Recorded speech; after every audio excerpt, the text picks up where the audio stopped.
বিরাট কোহলির সাথে অস্ট্রেলিয়ার তরুণ ওপেনার স্যাম কনস্টাসের ওই মেলবোর্ন টেস্টের প্রথম দিন যে ধাক্কাধাক্কি বা সংঘর্ষটা হলো, ওটা নিয়ে এখন দেখছি চারপাশে প্রচুর কথাবার্তা হচ্ছে। লোকজন মূলত আর কি বিরাট কোহলি কি বেশিরভাগ দায়ী করছেন ওই পার্টিকুলার ইনসিডেন্টের জন্য। মানে তারা এটাই বলার চেষ্টা করছেন যে বিরাট কোহলির মতো এত সিনিয়র একজন ক্রিকেটারে ওই রকম একজন তরুণ ক্রিকেটারের সাথে, যার কিনা আন্তর্জাতিক ক্রিকেটের ডেবিউ হলো ওই বক্সিং ডে টেস্টের প্রথম দিন, তার সাথে এরকম একটা কাণ্ড ঘটানো কখনোই উচিত হয়নি। মানে ঘটনার সূত্রপাত হয়েছিল অস্ট্রেলিয়ার ইনিংসের 10 নম্বর ওভারের পরে, যেখানে আর কি মানে একটা ওভার শেষ হয়ে যাওয়ার পর ব্যাটার, উইকেট কিপার, আম্পায়ার সবাই নিজেদের প্রান্তটা বদল করে। তো ঠিক সেইভাবেই কোহলি আর কনস্টাস নিজেদের প্রান্ত বদল করতে গিয়ে তাদের মধ্যে ধাক্কা লাগে। তো তখন ওই আর কি ঘটনা ঘটার পর কমেন্ট্রি বক্সে থাকা রিকি পন্টিং মানে ওই পার্টিকুলার ইনসিডেন্টটা নিয়ে তিনি বিশ্লেষণ করছিলেন। কোহলি ওই ধাক্কাটা কি ইচ্ছা করে মেরেছেন নাকি অনিচ্ছাকৃতভাবে ওই ঘটনাটা ঘটেছে, সেটাই তিনি আর কি ব্যাখ্যা করার চেষ্টা করছিলেন। তো তিনি এটাই বলার চেষ্টা করছিলেন যে মানে আপনারা খেয়াল করে দেখবেন ওই ফুটেজটা, যে বিরাট কোহলি যখন বলটা কালেক্ট করছিলেন মাটি থেকে, তখন কিন্তু পিচ থেকে তিনি অনেকটা দূরে ছিলেন। আর স্যাম কনস্টাস অপর প্রান্তে তিনি পিচের মধ্যেই তার পার্টনার উসমান খোয়াজার সাথে কিছু ডিসকাস করছিলেন। তো বলটা কালেক্ট করে কোহলি কিন্তু মানে অনেকটা ডিফ্লেক্ট হয়ে কিন্তু তিনি পিচের মধ্যেই ঢুকে পড়েছিলেন। মানে আর স্যাম কনস্টাসের খুব কাছাকাছি তিনি গিয়ে তিনি কিন্তু ওই জায়গায় তাকে একটা সজোরে ধাক্কা মারেন। তো এই ফুটেজটা দেখিয়ে মানে রিকি পন্টিং ওই জায়গায় এটাই ব্যাখ্যা দেওয়ার চেষ্টা করছিলেন যে কোহলি যেটা করেছেন একেবারে ডেলিবারেটলি করেছেন, ইচ্ছাকৃতভাবে ঘটিয়েছেন। তো তখন ওই জায়গায় কমেন্ট্রি বক্সে থাকা ওই ঈশা গুহা থেকে শুরু করে রবি শাস্ত্রী বা আর কি ওই মাইকেল ভন সবাই তখন ওই কোহলির তীব্র সমালোচনা করছিলেন। মানে এটাই তারা বলছিলেন যে কোহলির মতো একজন কিংবদন্তি ক্রিকেটারের মানে কাছ থেকে এইরকম আচরণ কিন্তু কখনোই আশা করা যায় না।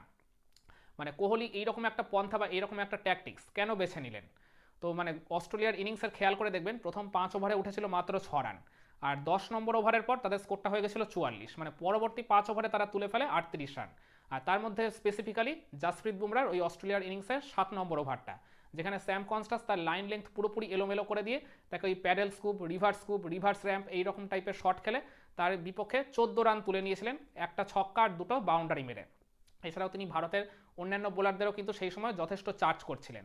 মূলত বলতে গেলে সেই সময় 4 ছক্কার একেবারে ফুলজুরি ঝরিয়ে ভারতের মানে পুরো টিমকে একেবারে টোটালি ব্যাকফুটে ঠেলে দিয়েছিলেন। তো স্বাভাবিকভাবেই কোহলি মানে এইরকম একজন ডেবিউট্যান্ট, মাত্র 19 বছর বয়সী একজন প্লেয়ার, মানে তার এইরকম মানে ডাকাবুকো আর কি আচরণ বা ডাকাবুকো আর কি এরকম ইনিংস খেলা দেখে তিনি তার মনোসংযোগে আঘাত ঘটানোর চেষ্টা করেছিলেন। তো সেই আর কি ব্যাঘাতটা ঘটাতে গিয়ে তিনি এইরকম একটা কাণ্ড ঘটিয়ে ফেলেছেন। কিন্তু আপনি যদি এটাকে ক্রিকেটিং পয়েন্ট অফ ভিউ থেকে দেখেন, ক্রিকেটটা কিন্তু একটা জেন্টলম্যানস গেম, ভদ্রলোকের খেলা। মানে আপনি মুখে যা ইচ্ছা বলতে পারেন, বিপক্ষকে স্লেজিং করে ওই জায়গায় একবারে পুরোপুরি ব্যাকফুটে ঠেলে দিতে পারেন মানসিকভাবে। মানে যে জিনিসটা এই বিশ্ব ক্রিকেটে মানে পপুলার করেছিল এই অজিরাই। তো ওই জায়গায় তার লিমিটেশনটা ছিল শুধুমাত্র মুখের কথার মধ্য দিয়ে। কিন্তু বিরাট কোহলি এই জায়গায় মানে মুখে তো তিনি পরে বলেছেন, তার আগে ওই জায়গায় একটা শারীরিক সংঘর্ষ করে ফেলেছেন ওই স্যাম কনস্টাসের সাথে। স্যাম কনস্টাসও কিন্তু ওই জায়গায় বিরাট কোহলিকে একেবারেই ছেড়ে দেননি, তিনি কিন্তু পাল্টা কিছু বলেছিলেন। তো বিরাট কোহলি আর কি হয়তোবা তারপরে তিনিও আর কি তার দিকে তেড়ে গেছিলেন দেখলাম। তো ওই জায়গায় একটা খুব মানে ভালো একটা কার্যকরী রোল প্লে করেছিলেন অস্ট্রেলিয়ার আরেক ওপেনার উসমান খোয়াজা। মানে আম্পায়ারেরও আগে তিনি গিয়ে যেভাবে পরিস্থিতিটা সামাল দিলেন, তার একটা বাহবা কিন্তু ওই জায়গায় যথেষ্ট প্রাপ্য বলে আমি মনে করি। ওই জায়গায় স্যাম কনস্টাস আর তার সাথে at the same time Virat Kohli এই দুজনকেই কিন্তু ওই জায়গায় শান্ত করতে তিনি একটা অনেক বড় ভূমিকা পালন করেছিলেন। তো সেই জায়গা থেকেই আমার এটা বলার যে অপোনেন্ট যতই ভালো খেলুক না কেন, যতই আর কি আমার দলের বোলারদেরকে ওই জায়গায় তারা নিয়ে একবারে ছিনিমিনি খেলুক না কেন, তা সে বিশ্বের 1 নম্বর বোলারই হোক না কেন, মানে যে কাজটা তিনি এই দিন করলেন জাসপ্রীত বুমরার লাইন লেন্থ এলোমেলো করে দিয়ে, মানে আপনাকে কিন্তু ওই জায়গায় মানে নিজেকে সংযম করেই আর কি চলতে হবে। মানে ক্রিকেটিং লয়ের মধ্যে থেকে যেটুকু করা যায় সেটুকুই আপনি কিন্তু করতে পারেন। তো বিরাট কোহলি ওই জায়গায় মানে তাকে ডেলিবারেটলি যে ধাক্কাটা দিয়েছেন, মানে ওটা আর কি ম্যাচ পরবর্তী বিশ্লেষণে বা ম্যাচ চলাকালীন যে বিশ্লেষণটা রিকি পন্টিং দিয়েছেন, ওটা কিন্তু এক প্রকার বলতে গেলে পুরোপুরি সত্য।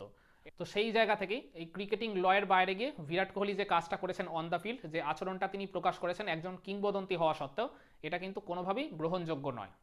এতে করে ক্রিকেটের স্পিরিটটা বা স্পিরিট অফ দ্য গেমটা কিন্তু টোটালি ব্যাহত হয়েছে বলে আমি মনে করি। তো এই ঘটনার জন্য বিরাট কোহলির ম্যাচ ফিট 20% কাটা গেছে, আর তার সাথে একটা ডিমেরিট পয়েন্ট তাকে দিয়েছে এই ম্যাচের ম্যাচ রেফারি, আর আইসিসি সেটা অনুমোদনও দিয়েছে। কিন্তু এই সব কিছুর ঊর্ধ্বে গিয়ে আমার মনে হয় বিরাট কোহলি মানে মাঠে তিনি যতই উত্তেজিত থাকুন না কেন, যতই আর কি প্রতিপক্ষের সাথে বাগ বিতণ্ডায় জড়াক না কেন, কিন্তু of the field Virat Kohli একজন খুবই নম্র ভদ্র মানুষ, একেবারে মাটির মানুষ যাকে বলা হয়, very down to the earth. তাতে তিনি নিজের ভুলটা ডেফিনেটলি বুঝতে পারবেন, আর স্যাম কনস্টাসের সাথে তার এই বিবাদটা তিনি মানে ইমিডিয়েটলি মিটিয়ে ফেলবেন বলেই আমি মনে করি।